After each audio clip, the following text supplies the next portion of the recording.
Les investisseurs sont toujours inquiets des risques de contagion après la faillite de plusieurs établissements américains, dont la Silicon Valley Bank, et ce, en dépit des mesures prises par les autorités américaines et des assurances données par les dirigeants européens. Le CAC 40 termine la séance sur une baisse de 3,58% vers les 6 885 points dans un volume d'échange élevé, presque 7 milliards d'euros ce soir.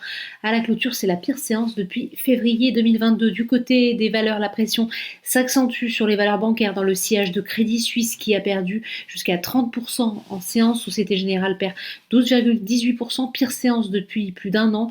BNP Paribas recule de 10,11%, Crédit Agricole se replie de 5,21%, l'assureur AXA lâche 5,14%. À noter que le secteur pétrolier est également en forte baisse dans le sillage du baril de Brent qui perd plus de 6%. Résultat, le titre Total Energy recule de 5,63%. A contrario, certaines valeurs font figure de refuge, mais les gains sont limités. C'est le cas d'Orange, plus 0,6%, ou de Sanofi, plus 0,89%. Sur le SBF 120 maintenant, ce sont les parapétrolières qui dévissent aussi avec CGG et Vallourec. À l'inverse, Bolloré gagne plus de 8%. Le groupe est soutenu par son projet de racheter près de 10% de son capital. Enfin, on termine comme chaque jour par les marchés US où l'inquiétude là aussi est palpable. La preuve avec l'indice VIX qui mesure la volatilité du marché qui a bondi jusqu'à plus de 20% aujourd'hui, témoignant de la nervosité des investisseurs au moment de la clôture parisienne.